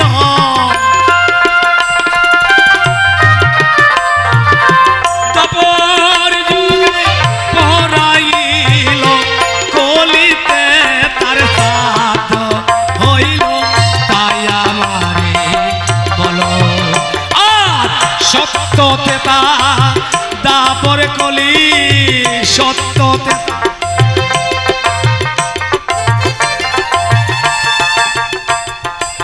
চারটি যুগ সত্য ত্রেতা দাপর কলি। হ্যাঁ, কলিতে তার শ্রাদ্ধ হইল শ্রীমান মহাপ্রভু। ওই যে বললে কারো সাদা পোশাক, কারো গেরুয়া পোশাক, কারো শাঁখা সিঁদুর ভেঙে দিয়ে গাছ, হ্যাঁ, বউকে নিয়ে ঘুরে, ওটা গাছতলায় বৃক্ষকে সাক্ষী রেখে স্বামী স্ত্রী দুজনে মিলে তারা প্রাণ গোবিন্দের কাছে অর্পণ করে দিল শাঁখা সিঁদুর, হয়ে গেল সাদা। বুঝতে পারলে? এটা কিন্তু গৌরাঙ্গের পদ নয়। গৌরাঙ্গ মহাপ্রভু বিষ্ণু প্রিয়াকে ছেড়ে এসেছিলেন, শাঁখা বা সিঁদুর ছিল, সে কিন্তু বিধবা নয়। যেটা তুমি করছো, যেটা আমি করছি, কেমন? হ্যাঁ, নানান মুনি নানান মত, পৃথিবীর বহু পথ। ওই জায়গাটায় হাত দিবে না বাবা, অপরাধ তোমার আসতে পারে। ওকে ওটাই ভালো লেগেছে। গীতায় বললেন, হে অর্জুন, যে জনা যে রূপে ভজনা করিয়া থাকে, তৎক্ষণে সেই রূপে ধারণ করিয়া তার মনোবাঞ্ছা পূর্ণ করি। কেউ কালী কালী বলে যদি ভজনা করে, রাধারানী নিরুবনে আমাকে কালী বলে স্মরণ করেছিল, আয়ান ঘোষকে আমি কালী দেখাইলাম। হ্যাঁ, অনেক কথা। তাহলে গেল বন্যায় এসে বাড়ি ডুবিল, মানে একদিন গন্ডগোল বেঁধে গেছে বাবা। তাপস দেখতে সুন্দর, কথাবার্তা বলে সুন্দর, বলেন আমার যে বৌমা মানে শাশুড়ি মা, সেটাও সুন্দর, কিন্তু বিয়ে করার 11 বছর কেটে গেল, একটা ছেলেও নাই, একটা মেয়ে নাই। সাধু মানুষ তো, ছেলে মেয়ে নেবে না, বুঝলেন না। একদিন তাপসের বাবা মনে মনে ভাবলেন, আমার যে তিথিতে যে লগ্নে বিয়ে দিয়েছি, ওই লগ্নে আমার গ্রামের ছেলেদের কারো 2টা 2.5টা 3টা বাচ্চা হয়ে গেছে। 2.5টা মানে 2টা হয়ে গেছে একটা পেটের মধ্যে। হ্যাঁ ছেলে, বুঝি না কেন? ওটার নাম হলো 2.5টা। এর আধখানো নাই। এই এর বাবা ছুটে গেল এর শ্বশুর বাড়িতে, ঠিক করে আবার ওর শ্বশুর বসে আছে, আর দেখতে পেয়ে চেয়ার দেয়, এ দেয়, সে দেয়, হাত ধয়, জল দেয়। কিন্তু তাপসের বাবা খুব রেগে গেছে। বিয়ে মশাই, আপনার মেয়ের সঙ্গে যখন আমার ছেলের বিয়ে হয়, বলুন কয় লাখ টাকা খরচা হচ্ছে? 2 লাখ। আমি 4 লাখ টাকা দেব। যদি 4 লাখ হয় 8 লাখ টাকা দেব। যদি 8 লাখ টাকা হয় আমি 16 লাখ টাকা দেব। কেন বিয়ে মশাই হঠাৎ এই কথা? আমার মেয়ে কি কোনো অন্যায় করেছে? হ্যাঁ, মেয়ের বাবা তো দুর্বল মাটি। বলেন বিয়ে মশাই কি অন্যায় করেছে? না না, অন্যায় বলতে কি, এমন মেয়ে আপনার, আমার কি ইচ্ছা করে না আমি স্কুল থেকে, ওর বাবা আমার হেডমাস্টার, তো স্কুল থেকে এসে একটা নাতি বা নাতিনিকে কোলায় নিয়ে একটু আদর যত্ন করব, সোহাগ করব, সেটা আমার ভাগ্যে হলো না। এই জন্য আপনার মেয়েকে আমি ঘুরে দিব। বিয়ে মশাই যা বললেন বললেন, এ কথা আর উচ্চারণ করবেন না, বারবার শোনার ইচ্ছা করে না। আমার মেয়ে আপনার ছেলের সঙ্গে বিয়ে হওয়ার আগে 3টা ছেলে বাড়িতে হয়েছে, তারপরে তাপসের সঙ্গে আমার মেয়ের বিয়ে। তাপসের বাবার মাথা ঘুরে গেল। কি বললেন বিয়ে মশাই? আপনার মেয়ের 3টা ছেলে হয়েছিল বাড়ি? বলে হ্যাঁ, তো 3টা ছেলে আগে আমার বাড়িতে হয়েছে, তারপরে তাপসের সঙ্গে বিয়ে হয়েছে। এইবার তাপসের বাবা হেডমাস্টার হলে কি হবে?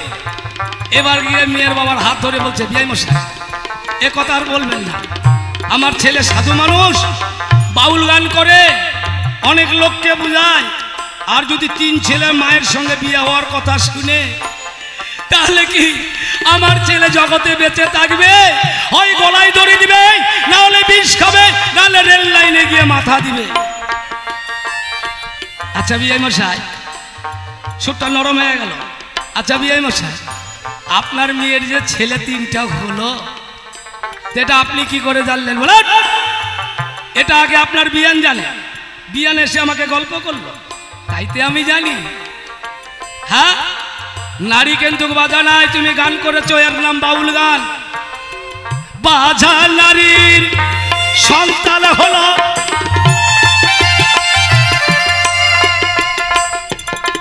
3 দিন পর সে মারা গেল। বাজা নারীর সন্তান হলো। এটা আমার মুখের কথা নয়, পঞ্জিকা, মদন গুপ্তার পঞ্জিকা খুলবেন, 75 কিংবা 76 পাতা, দেখবেন আধ্যা ঋতু লেখা আছে কিনা। আধ্যা ঋতু, মদন গুপ্তা পঞ্জিকা, এখানে বলছি, তাহলে দেখতে পাবে কোন দিন ঋতুটা হলে ওই মাটা খালি ছেলেই হবে, ছেলেই হবে, মেয়ে হবে। কোন দিন কোন বারে ঋতু হলে ওই মেয়েটা খালি মেয়েই হবে, মেয়ে হবে, ছেলে হবে। কোন দিন ঋতু হলে ওই মেয়েটার বাচ্চাই হবে না। কোন দিন ঋতু হলে ওই মেয়েটা বিধবা হয়ে যাবে। কোন বার কোন দিন পঞ্জিকায় দেখবে। আমি সব কথা বললে অনেক মায়েরা দুঃখ করবে, এটা রতি শাস্ত্রের কথা। কোন বার কোন দিনে ওই ঋতুটা হলে ওই মেয়েটা 2টা 4টা স্বামীর ভাত খাবে না। আমরা বলবো মেয়েটা খারাপ না, ওই মেয়েটা খারাপ নয়, প্রথম দিনে যে ঋতুটা হয়েছিল। এবার শোনেন গান কি বলছে বাউল।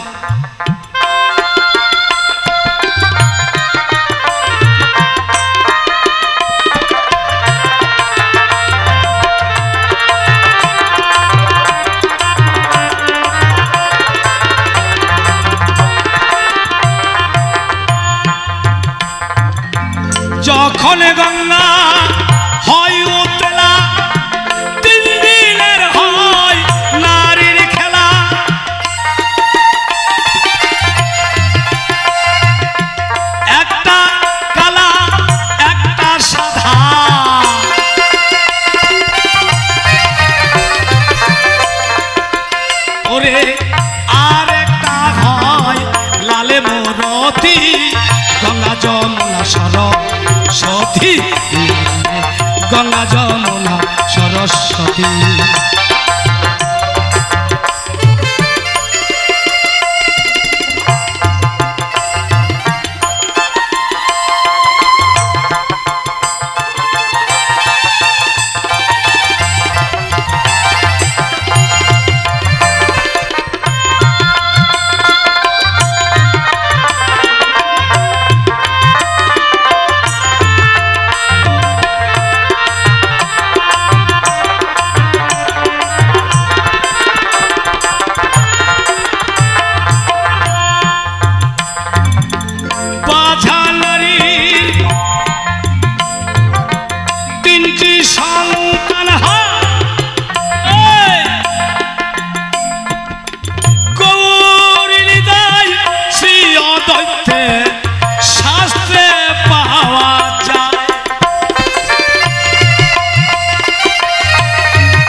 নারী গঙ্গা যমুনা সরস্বতী, এটা হাওড়ের পথ।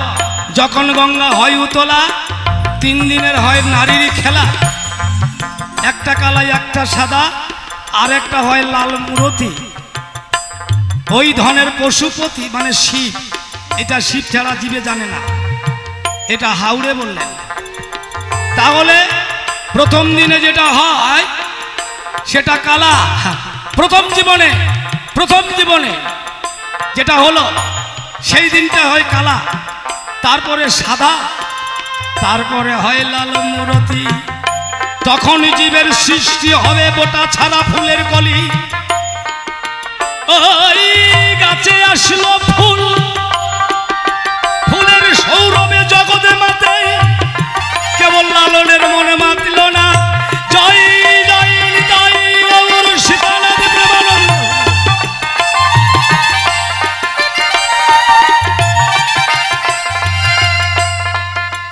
ব্রহ্মা, বিষ্ণু, মহেশ এই 3টা সন্তান 3 দিনে হয়।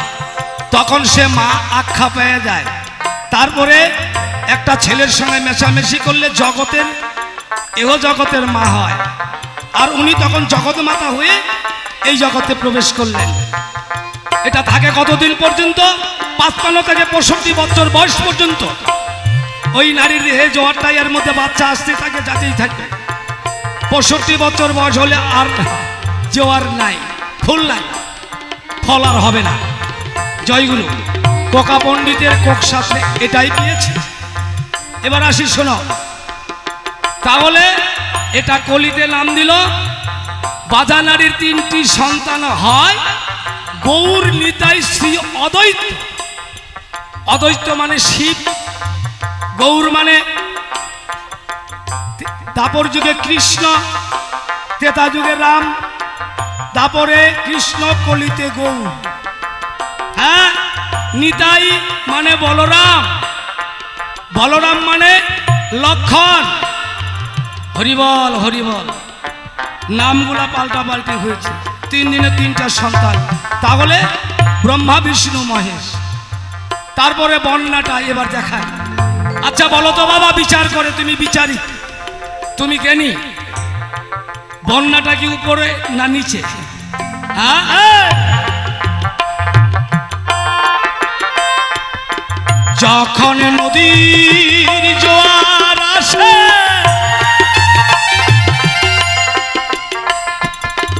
চোদ্দ ভুবন যাই গো ভেসে। যখন নদীর জোয়ার আসে,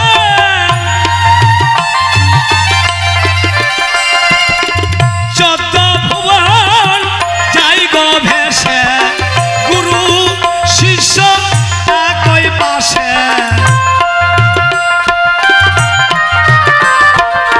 গুরু শিষ্য একই পাশে। আনন্দ দেখে সাঁতার জীবে কি বুঝিতে পারে, থাকিতে জীবত্তা সত্য দাপর কলি লীলা বোঝা।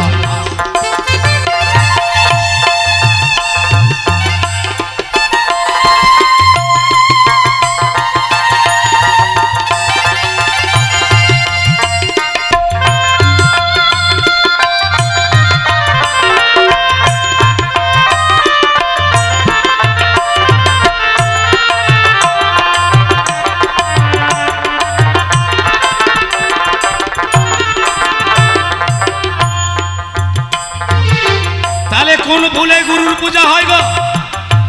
হ্যাঁ, এই যে সাদা এখানে দিয়েছে বদলপুরের মানুষ জানে তো, এই যে সাদা ফুলটা, এই ফুল নারদ দিয়ে বলেছিলেন, হে প্রভু আপনাকে পাইতে হলে কোন কোন বস্তুর দ্বারাই পাওয়া যায়? হে ব্রহ্মারি পুত্র নারদ, তুমি যে কথা করেছেন জিজ্ঞাসন, আমাকে পাইতে হলে দধি দুগ্ধ ঘৃত ছানা আর ধোবার প্রদীপ গঙ্গা জল তুলসী পত্র দিয়ে নিবেদন করলে আমাকে পাইতে পারে সে ব্যক্তি। বুঝলাম প্রভু, ইন্দ্রবিহীন স্থূলাকার যে নিজেই চলিতে পারে না, সেই ব্যক্তি কি আপনাকে পাবে না? ও তো নিজেই চলতে পারে না, কেমন করে জল আনবে? হাত নাই, পাও নাই, কেমন করে জল আনবে? কেমন করে ফুল তুলবে? প্রভু এ বিধান দিলেন, হে নারদ, তারে লাগে না, ফুলও লাগে না, চন্দন। হ্যাঁ হ্যাঁ প্রভু, কি লাগে? তার মনকে করে যদি ফুল, দুটি নয়ন বাড়ি গঙ্গা জল বলিয়া কৃষ্ণ কৃষ্ণ বলে দুই ফোঁটা নয়ন বাড়ি যখন ঝরে, তার লাগে না ফুল চন্দন তুলসীর মালা। জয় জয় নিতাই গৌর সীতানাথ ব্রহ্মানন্দ।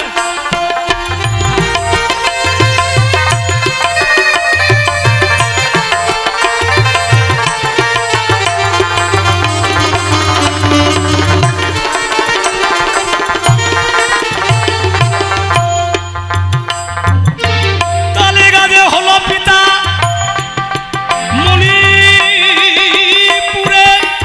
ছোলের পোনা,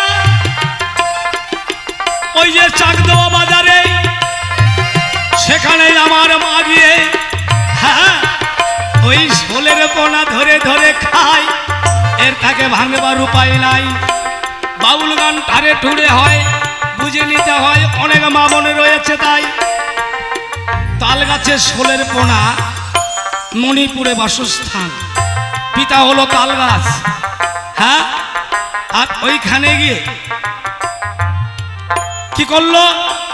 2.5 দিনের ছেলে পলই লইয়ে ধায়, আর চাকদোয়া বাজারে গিয়ে ওই ছোলের পোনা হারাই ফেলায়। ওটাকে আবার হালিম মিয়া বলছে সুখ নদী। হ্যাঁ, সুখ নদী। আচ্ছা জয়গুরু, টাইম শেষের দিকে। আয় বাবা, হাতে আর সময় নেই, তোমার যা প্রশ্ন ছিল। তবে একটি কথা মনে পড়ে গেল, তুমি তো গুরুকে গুরু মনে করো না। যে ভুলটা করেছ, যে অপরাধ করেছ, এটাকে খণ্ডন করার জন্য এখানে অনেক সাধুগুরু দেখতে পাই, তার কাছে ক্ষমা নিবে। তাই আর সাধুগুরু বৈষ্ণবে ভক্তবৃন্দ যেখানে হয় সাধুগুরুর আগমন, সেইটাই তো বৃন্দাবন।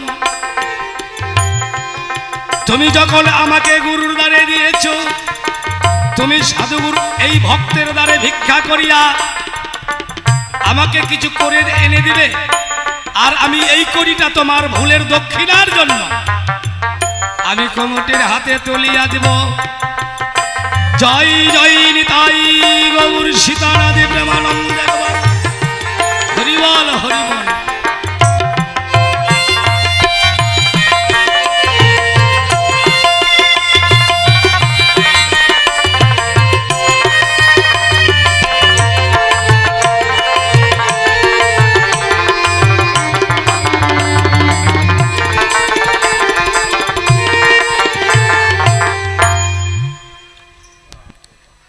আগেই তো আর গুরু করা যায় না গোসাই, গুরুর ভিতরে তবিল মালমাত্রা আছে কি না। আগেই গুরু বলে পায়ে পড়বো, তার ভিতরে তবিলে মালমাত্রা কিছুই নাই, ঝোলাই কোনো পুঁজি নাই, সাজা গুরু হইয়ে তো লাভ নাই। পরীক্ষা করে দেখলাম এতক্ষণ ধরে যে না, বুদ্ধদেব বাবাজির ঝোলার মধ্যে কিছু আছে, একদম ফাঁকা নাই, ঝোলার মধ্যে কিছু আছে, এটি গুরু, ইনাকে গুরু বলে মানা যায়। হরিবল হরিবল হরিবল। আরে বাবা, ওই না হলে তো 1 আনা আছে, এটাই মনে করতে হবে 16 আনা, ওর মধ্যে জোড়াতালি দিলেই 16 আনা হয়ে যাবে, 16 আনা হয়ে যাবে। জয় গুরু। আচ্ছা বাবারা মায়েরা, মানে এ কথা ও কথা দেবুরি আলাপাতা, এটাই হলো কথা। এতক্ষণ ধরে বসে বসে আপনারা বাউল গান শ্রবণ করলেন। যার যার গুরুর নিমিত্তে এক গুরু জগৎগুরু, এক গুরু সবার গুরু, নিজ নিজ গুরু উদ্দেশ্যে যে যা পারেন 10, 20, 50 টাকা, যার কাছে যেমন আছে, এই গুরু দক্ষিণার জন্য আসন মাঝে